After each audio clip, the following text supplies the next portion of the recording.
Hello, my name is Taylor Wake, and this is my final project, and it is going to be over mobile technology.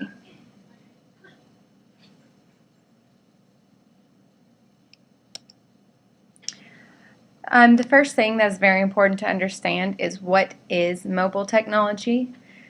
According to the definition from Strategic Growth Concepts, it is technology that allows those tasks to be performed via cellular phone, PDA, vehicles, laptops, and etc. A standard mobile device has gone from being no more than a simple two-way pager to being a cellular phone, a GPS navigation system, a web browser, an instant messenger system, a video gaming system, and much more. It includes the use of a variety of transmission media such as radio wave, microwave, infrared, GPS, and Bluetooth to allow for the transfer of data via voice, text, video, two-dimensional barcodes, and more.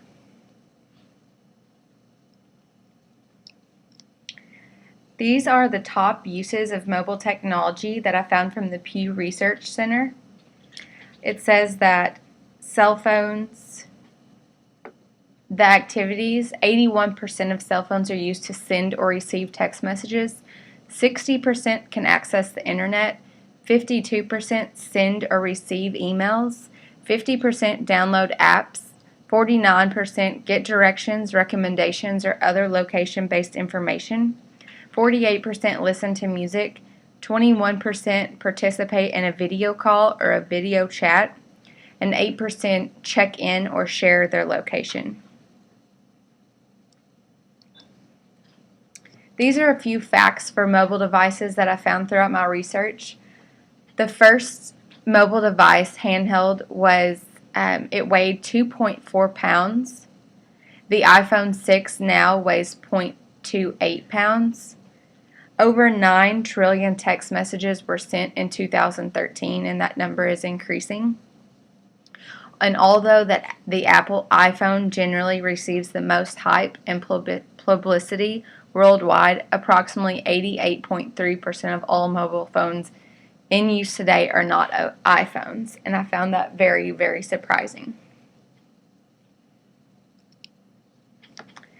When I was researching examples of mobile technology in the classroom, I came across this article from Scholastic, and it states, "When the world inside schools looks so different from the world outside of schools, what are we really preparing students for?" she asked. When we ban rather than embrace real-world technologies, we leave students, one, ill-equipped to know how to harness the power of technology for learning, two, unprepared to develop a respectable digital footprint, and three, without adequate knowledge to safely navigate the social web. Mobile learning is an exciting opportunity for educators, but in many ways we are just scratching the surface of all that can be achieved with it. With proper training and time to explore these high-tech gadgets, teachers will soon be able to make rapid strides with them and be able to support and instruct the use of such devices in the classroom on a regular basis. Now is the time to act. Our digital natives are counting on us. And I found that very interesting and very empowering whenever I read this article from Scholastic. I'm now going to show you a video on why technology helps education.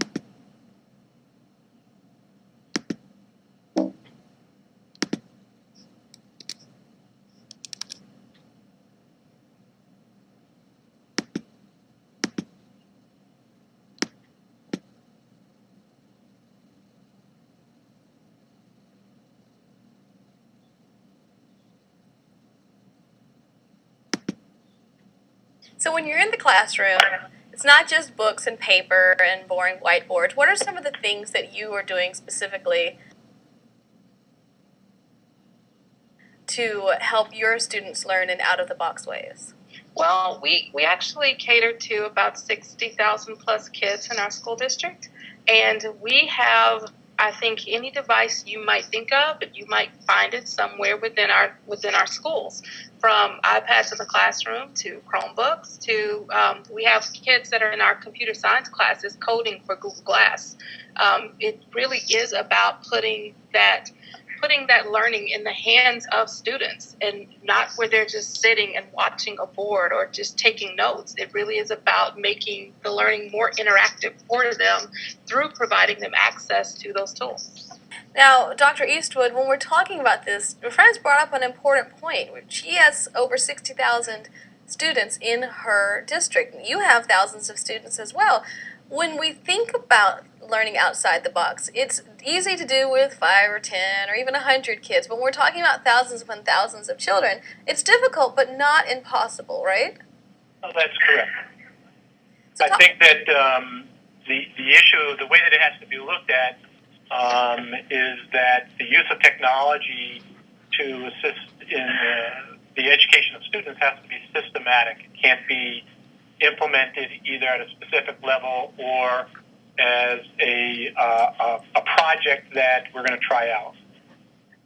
So what are some things that you've tried out that have successfully been implemented in your classrooms in your district? Well, we actually have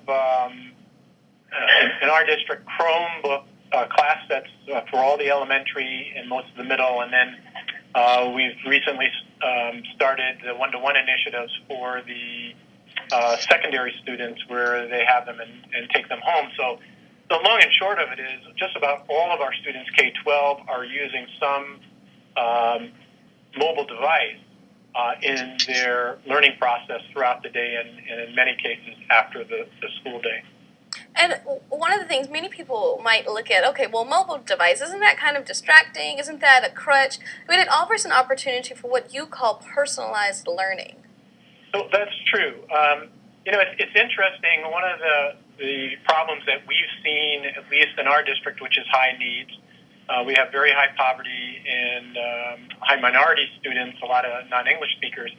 We have found that the variance, if you will, between students' ability groupings in the typical classrooms now, that variance has widened significantly over the last many years.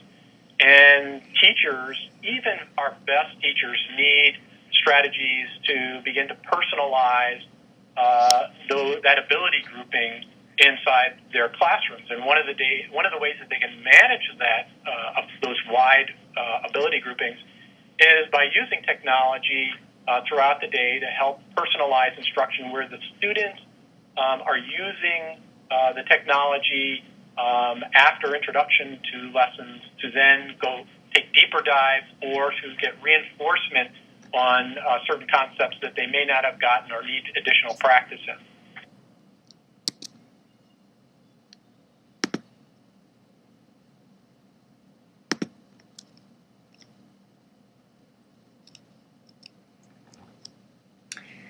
Going back to benefits for students on LearnDash, in a recent survey that was conducted, 60% of teachers saw students more motivated by lessons incorporating iPads. Also, 67% of teachers said when they were incorporating those iPads, they saw increased quality of work done by students. Apps can also provide students with convenient study tools that they enjoy, and mobile learning is extremely portable. When you have benefits, you also have negative effects as well.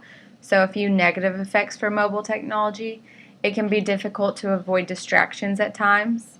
It might have a student want to pull up, a video on YouTube rather than the lesson that they're supposed to be learning.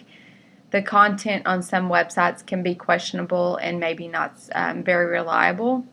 Students could be relying on the inaccurate information that they've read or misinterpreted from a website.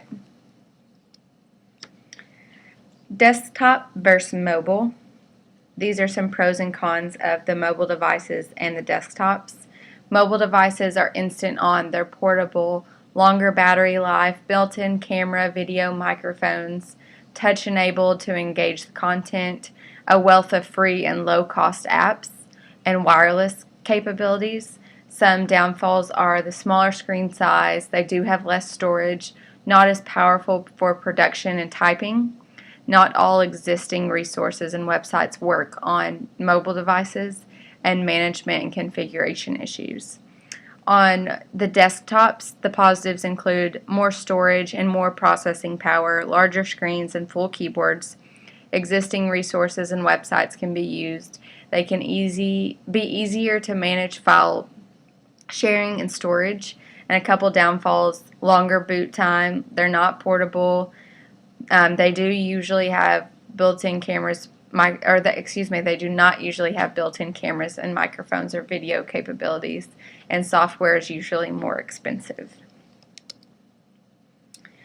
Incorporating the Common Core standards into mobile devices might be easier than you think. These are a couple apps that I found that were very interesting that do incorporate the Common Core standards. The first is just the actual Common Core standards that are at your fingertip. You can look them up to make sure that you're on track, or if a parent needs to look them up, it's very easy to understand and to access that app. The next is a math lab called Oh No Fractions. Then you have your iTutor, which is a middle school app, and it allows you to, it says that it has over 10,000 games and exercises for middle school students, and they make them for elementary students as well. But you can practice learning mathematics and language arts. And then the grammar, parts of speech, it allows students to practice taking quizzes, and they are presented with test summaries to explain each test question, and it helps improve their speech. And these, for the math, after researching just those math apps, they meet the Common Core standards for operations in algebraic thinking, numbers and operations in base 10, numbers and operations fractions, measurements in data, and geometry. And the language meets the Common Core standards for language fourth standards 1 through 3. This is my reflective paper that I wrote after all of the coursework and incorporating the mobile technology. And I found this very rewarding, and it makes me very excited to possibly bring mobile technology into my classroom. And it is something that's on the move, and I can't wait to get behind it. So I'll give you a couple minutes to read over my paper.